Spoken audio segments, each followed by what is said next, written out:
India England was probably expected. I expected England to come all the way, and India, of course, are there. But Afghanistan, South Africa, did we expect this? Two major challenges for Team India. First challenge, I think, is going to be Adil Rashid. He's going to be a huge factor. Just making one prediction, I get the feeling that Afghanistan are going to get through. Josh Butler, did you see 5 sixers he hit to finish the match in the previous game? So they just showed what they're capable of.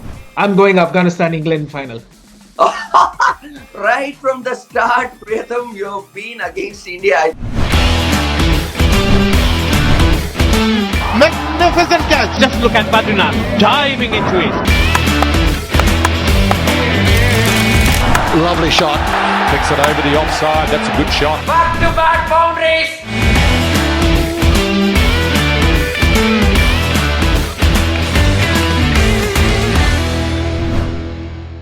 Hello and welcome. This is Cricket with Badri, another episode of Cricket Debate presented to you by DAFA News.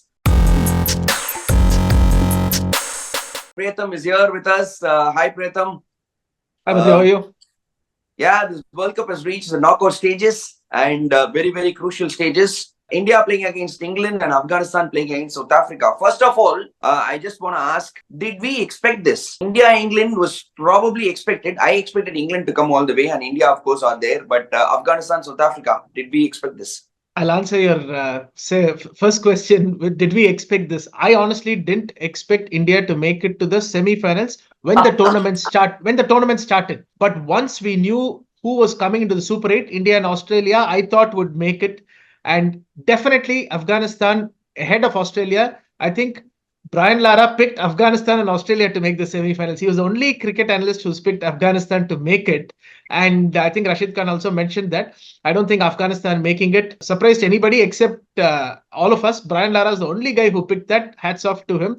Fantastic Afghanistan performance to get there. And of course, from that side, England and South Africa. I think everybody expected that. But Afghanistan is the joker in the pack. Yeah, it's going to be a big game. I think India versus England. England are playing really good cricket all of a sudden. I think it's important things when we want to win tournament like this, Priyatham, in my experience, you have to peak at the right time. You can't be, in a tournament, it's impossible to play consistent cricket throughout the tournament in different conditions, different teams and all that. But I think I get a feeling England is peaking at the right time and India have to play really good cricket in order to beat England is what I'm thinking. But then there is a chance of rain, 86% chance of rain. In case there is rain, India will go through.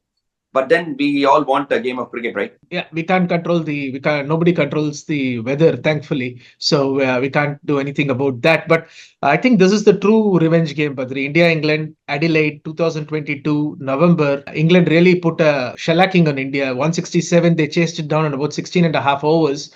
And I think at that time, Rohit Sharma said, we got to change the way we play white ball. And he's walked the talk. So I think you're right. Peaking at the right time is important. India is unbeaten. If they want to win the tournament, they have to remain unbeaten. I think they've really done well. But this is similar to the 2023 World Cup where they went unbeaten all the way through. So they have to win 2 more games. But England is a real powerhouse of a team. So my question to you about this is, what is it going to be? What is the biggest challenge for India in this game? That's a good question. Actually, I think there are going to be 2 major challenges for Team India. First challenge, I think, is going to be Adil Rashid. He's going to be a huge factor for England. England might have fast bowlers like probably Archer and Jordan coming off a hat-trick and all that. But I think the main bowler for England is Adil Rashid. There is a reason why he is number 1 T20 ranked bowler in the world. He's been phenomenal.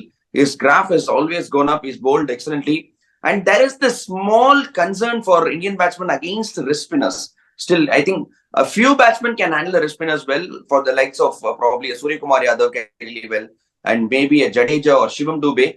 They have got specific players for these roles. Yes, but still Adil Rashid is a champion bowler. Like you mentioned in that 2022 semi-final, Adil Rashid was the recurring chief. I think he bowled really well in that match that happened in Adelaide T20 World Cup. So he's going to be a huge factor. Another one is England batting, Priyatham. They are a very, very, very, fearless batting approach that they have, but they create fear in the opposition mind because of the way they play. Seriously. Josh Butler, did you see 5 sixers he hit to finish the match in the previous game? So they just showed what they're capable of. Josh Butler. From there, even though all the batsmen on their day, if 2-3 batsmen click for England, they are going to take the game away. So that is something that I'll be wary of.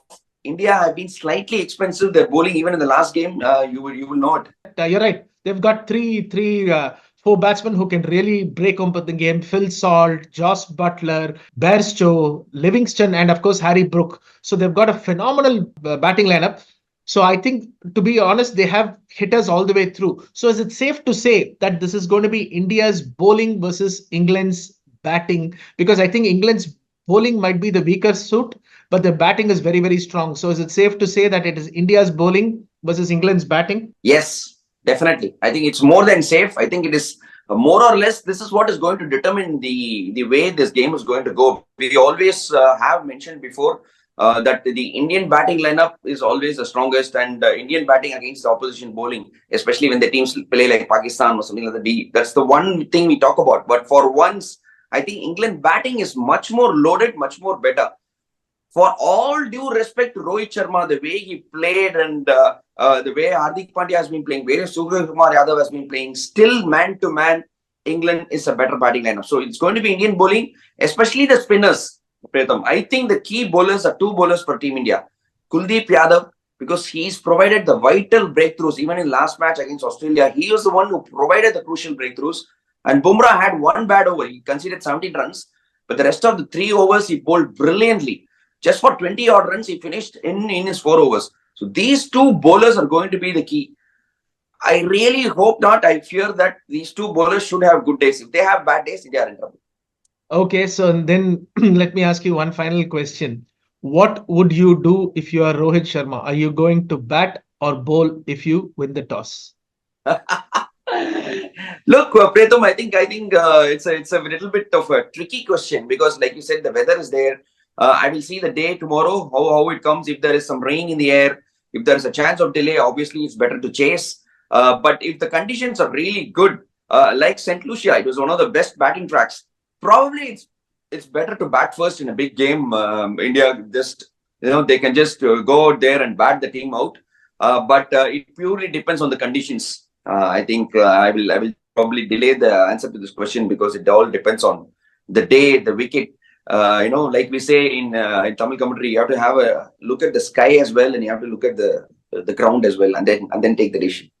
I don't think you can ever bat a team like England out of the game. They're going to come at you hard all the time. So, but I agree with you. India's best chance is to put runs on the board. It didn't happen in Adelaide because I think you were right in pointing out we don't have the same power in the lineup that England does. So if you are chasing and you need 4 overs, 50, 55 to win, I don't think India will get it because they don't have that power in the middle and a lower middle. So yeah, I think India's best bet probably lies in putting up the runs. But of course, weather is a factor. So we'll see what happens.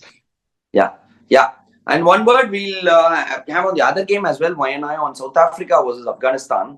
Pritham, see, honestly, just making one prediction, I get the feeling that Afghanistan are going to get through. It's not a proper cricket analysis or something. I think I'm just seeing law of averages.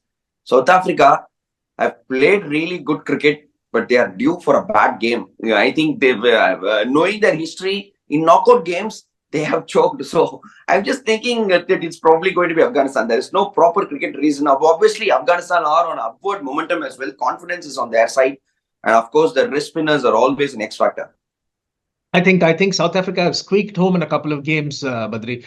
The one against the West Indies, one against Nepal, one against England. So they've won all the close games. So maybe this is their year. I don't know. But I get the feeling that if the wicket is quick and they're playing in Tarouba and the wicket hasn't been very quick there, the wicket is quick. South Africa have the people to trouble tall pace bowlers in Jansen and Nokia and Rabada to trouble Afghanistan.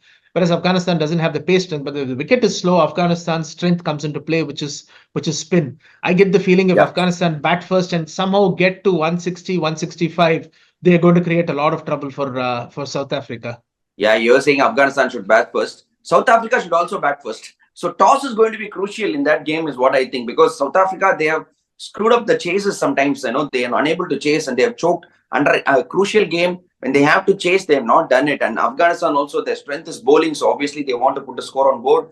and try to chase it. So whoever wins the toss will have a huge advantage in the semi-final, in the Okay. South Africa Afghanistan semi-final. Okay, prediction time. Who's playing the finals on Saturday? Oh yeah, the heart wants to go with India as always. I just see an India Afghanistan final. I don't know. Just Okay. let's see. I- Let's see. I'm going Afghanistan England final.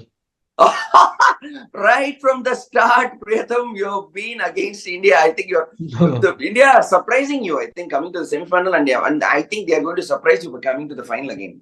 And if I'm reverse jinxing my country, I'm very, very happy about it. My prediction can go wrong so long as India wins, but I just get the feeling England have that firepower in them. So that is the reason why I'm going with England. If it was a 50-over game, I would have picked India like what they did in I think it was Lucknow where they beat England so badly. But in a 20-over game, England have the firepower. Let's see. But thank you, Priyatham, for coming on Cricket with Badri. Once again, this episode was presented to you by DAFA News. Don't forget to like, share, subscribe, press the bell icon. Whenever you post a video, you will immediately get a notification. Thank you, guys. See you soon. Thank you.